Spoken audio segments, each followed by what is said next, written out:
And then Ustaz buka balik mata dia. Dia tanya Ikmal, Mal,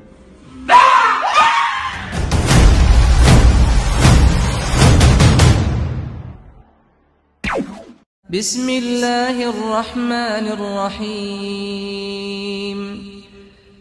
Allahu la ilaha illa huwal hayyul qayyum.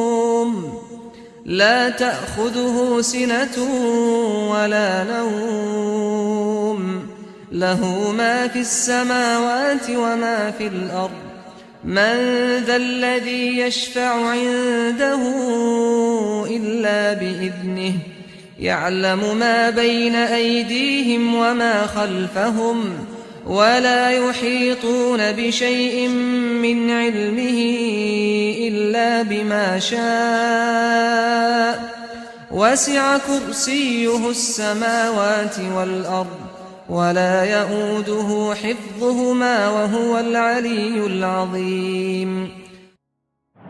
Assalamualaikum, welcome back to my YouTube channel Amir Arifin TV. Okay guys, ini adalah video ke-10 yang aku nak sampai pada korang. Dan Alhamdulillah sampai juga 10 video dalam YouTube channel aku ni. Terima kasih pada yang subscribe, pada yang support aku. Pada korang yang baru jumpa YouTube channel aku ni, bantu aku dengan klik button like and share, subscribe dan bell notification supaya korang dapat notification untuk next video aku. Thank you guys, 151 subscribers. Hopefully dalam bulan ni aku capailah 200 subscribers yang pertama. Okay guys, ini adalah video yang ke-10. Kisah seram yang daripada member aku cerita sendiri. Dulu dia pernah ambil satu khidmat pembantu rumah bibi, dan kisah bibi ni mengamalkan ilmu hitam. Kalau korang pernah tengok part 1, itu dulu Datin ambil seorang bibi, dan bibi dia mengamalkan ilmu hitam sama macam member aku Ikmal. Dia cerita dengan aku, dan tanpa aku lengahkan masa, jom kita dengar, roll it. Okay guys, so Ikmal ni pun, dia ni seorang businessman. Pergi kerja pagi, balik malam. Bini dia pun busy jugalah. Tak tahu bini dia kerja apa. Pergi pagi, balik malam. So satu hari tu Ikmal macam decide lah, discuss dengan dia punya wife dia, Yang, apa kata kan, kita ambil seorang bibi lah untuk ringankan kerja you, kemas rumah, masak, jaga Kalisha, senangkan hidup I. Tak gitu.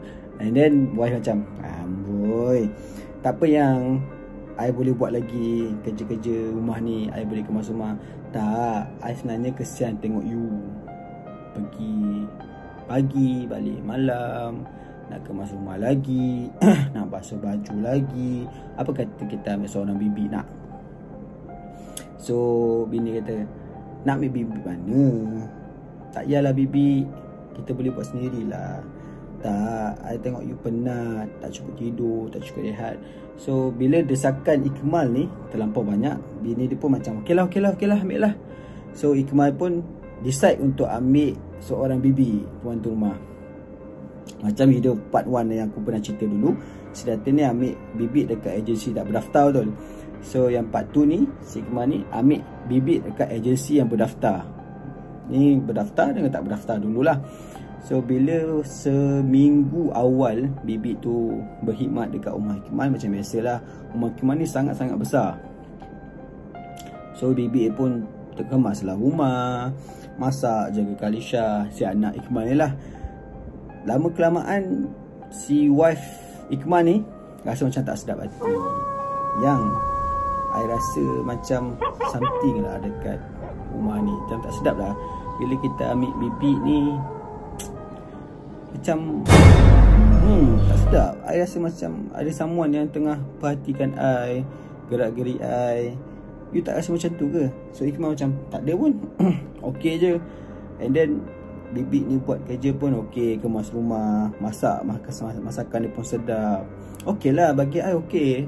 So dia boleh meringankan kerja you. So si wife macam okey lah yang, tapi I tak sedap hati lah yang. And then bila dah 3 bulan bibik tu berkhidmat, bibik tu bagilah tahu si Ikmal, sorry kenyang, baru makan.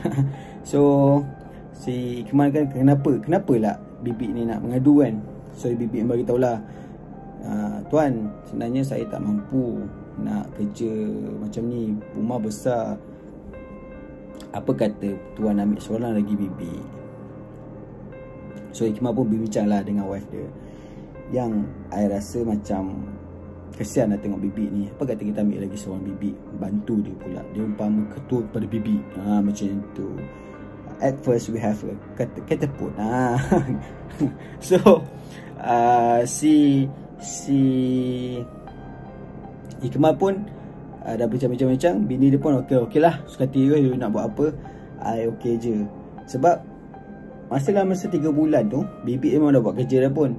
Dia masukkan apa benda dalam masakan si Hikmah dengan bini dia, sampai kan si Hikmah ni ikut je apa cakap bibik dia tu. So bila dia ambil seorang lagi bibik, 2 bulan lepas bibik baru tu berkhidmat dekat rumah si Hikmah ni, bibik baru tu hilang. Tiba-tiba hilang. Dad tak ada, dia punya orang lagi lah tak ada. And then si Hikmah pelik, mana bibik baru ni? Dia tanya first bibik lah. Tak tahu tuan, tiba-tiba pagi-pagi sudah hilang, bibik tu cakap. So Hikmah pun ambil lah bibik lagi seorang. Sampai kali ketiga Hikmah ambil bibik seorang.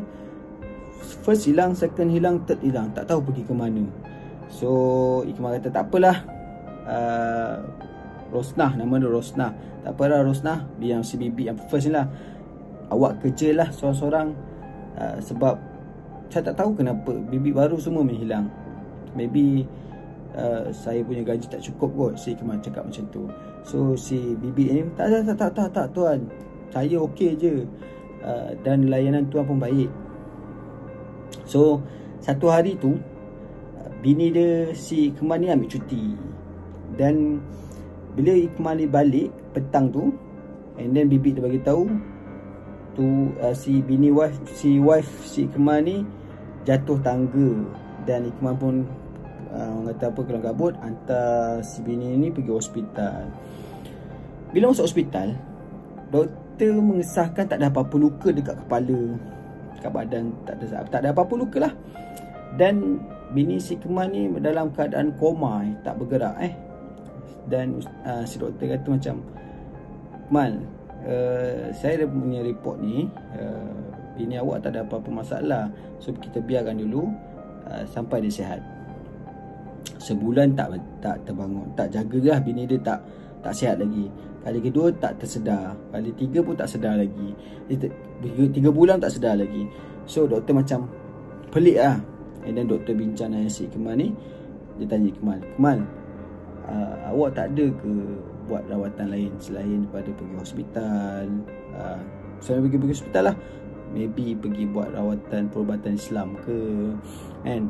Jumpa orang kata orang-orang ulama ni. Sebab saya rasa bini awak ni bukan sakit biasa. And then si Hikmah kata macam kat doktor lah, takkanlah dia makhluk halus doktor. Saya tak percaya benda-benda ni. Dan saya memang saya tak percaya benda ni. Dan saya rasa macam ustaz-ustaz yang kat luar sana tu buat perawatan Islam ni macam nak raih keuntungan. Si Hikmah cakap kat aku, memang kolot lah si Hikmah ni. So doktor kata astagfirullahalazim, tak, kita ikhtiar jalan yang lain untuk buat rawatan untuk wife awak ni. So Hikmah kata nanti doktor tengoklah dalam masa 3 minggu ke sebulan lagi ke, bini saya sedar lah tu. So lama kelamaan lah, kawan si Hikmah ni pun ada pernah datang rumah Hikmah ni satu hari itulah. And then bila dia datang, si kawan Hikmah ni pandai orang kata apa, baca surah-surah yang doa-doa kena santau semua tu. Masa kawan si Hikmah ni datang, bibik si Hikmah ni serve lah air. And then kawan si Hikmah ni ambil minum, belum minum lagi lah, tengah nak sini baca doa, tiba-tiba cawan tu pecah. And then kawan si Hikmah macam ish, basah baju aku. So Hikmah sekejap. And then dia suruh bibik dia kemas semua, lap. And then bibik dia pun bawa cawan-cawan yang pecah tu pergi ke dapur. So kawan Hikmah macam, Mal, aku rasa Mal, ada something lah dekat rumah kau ni Mal. Kau tak nak ke buat rawatan Islam ke? Sebab aku tengok kau ni Mal macam dah bukan macam orang, dah bukan macam kau. So Hikmah macam pelik. Akulah. Takkanlah kau nampak aku ni Burhan ke Izhan ke kan. Aku is aku. So si Ikmal macam tak, aku tak percaya benda ni. Kau Ikmal lantak kau lah Ikmal. Aku just bagi tahu je, kalau kau nak buat rawatan Islam, kau bagi tahu aku. Aku ada kenal seorang ustaz ni yang memang betul-betul buat rawatan Islam. So Ikmal kata nantilah. Bila genap sebulan, bini dia still tak tersedar lagi. And then dia tanya doktor, doktor, saya stres lah doktor. Sebab saya setiap hari ulang-alik. And then bila saya ulang-alik hospital ni, sampaikan bisnes saya berudum, jatuh. So doktor kata, okey lah, macam ni lah Ikmal. Saya ada kenal seorang ustaz ni. So apa kata awak bawa ustaz ni pergi ke rumah awak untuk buat rawatan Islam. So bila ustaz ni datang, macam biasalah, bibik ni rasa dapat tahu dulu ada seorang ahli ulama nak datang rumah tu. Tak tentu arah lah bibik tu. Bila ustaz tu baca doa masuk rumah, and then ustaz tu bila baca, ustaz pejam mata. And then ustaz buka balik mata dia. Dia tanya Ikmal, Mal, ada tak satu benda yang kat belakang rumah awak ni yang awak tak pernah pergi? So Ikmal kata ada satu tempat tu yang saya memang tak masuk. And then saya buat, orang kata pagar biasa je. So ustaz ni macam tunjuk kat saya boleh. And then selepas 5 minit sebelum diorang nak pergi ke sana, si bibik ni datang. Tak perlu ustaz, tak perlu tuan, just buat rawatan sini saja kan. Bibik cakap macam tu. So Ikmal, ustaz tak apalah ustaz buat rawatan sini je lah. Ustaz macam redha lah kan. So ustaz tu buat rawatan. Tiba-tiba bibik dia ni macam tak tentu arah lah. And then ustaz tu baca surah Ruqyah semua. Tiba-tiba bibik si Ikmal ni macam macam tu. So Ikmal macam terkejut lah. Sebab Ikmal ni memang percaya sangat dekat bibik ini. Sebab bibik ini memang dah kerja lama dengan dia kan. So ustaz tu buat rawatan. And then ustaz tu tanya, datang daripada mana? Macam biasalah ustaz kan. And then kamu ni jin Islam ataupun bukan Islam. Dan si bibik ni bagi tahulah dia asal dari mana semua. And then buat rawatan. Tapi si Ikmal ni nak tanya ustaz tu lah. So ustaz tu tanya dekat bibik ni, mana bibik yang lain? Sebab 3 orang kerja dekat sana tiba-tiba hilang. So bibik ni pun, bibik yang first ni cakap, bukan bibik lah, si makhluk yang masuk dalam badan bibik ni pun cakap, sebenarnya si bibik yang first ni buat kerja. Dia bunuh bibik first, second, third, and then dia bagi makan dekat tempat yang ustaz tu cakap tadi. And then bila ustaz tu buat baca-bacaan, and then ustaz tu pergi kat sana untuk menghalau benda tu And then ustaz bagi tahu si Ikmal lah, Mal, kalau awak nak selamat, solatlah 5 waktu, zikirlah, zikrullah, dan banyakkan baca Al-Quran untuk keselamatan rumah ni. Selang seminggu daripada selepas si Ikmal ni buat rawatan Islamu, bini si Ikmal ni tersedar. And then doktor kata alhamdulillah sedar semua, boleh keluar dari hospital. So itu sahaja kisah daripada member aku si Ikmal. Dan pada korang yang ada buat perkhidmatan bibik ni, servis bibik ni, sebab aku tahu ada yang buat servis bibik 1 jam RM60, 1 jam RM40, bergantung kepada keluasan rumah. Kerjalah elok-elok, janganlah pakai bantuan makhluk halus untuk securekan korang punya jawatan ataupun gaji. Sebab benda ni tak baik kan. Carilah rezeki yang halal, halalan thayyibah, okey. Dan pada korang yang tengah hasil, niagalah seperti biasa, jangan mudah putus asa. Dan itu saja pada korang yang dah subscribe tu channel aku. Terima kasih, aku sangat-sangat hargai. Pada korang yang baru jumpa YouTube channel aku ni, bantu aku dengan klik button like and share, subscribe dan bell notification supaya korang dapat notification tu next video aku, okey. So itu saja daripada aku. video hari Sabtu.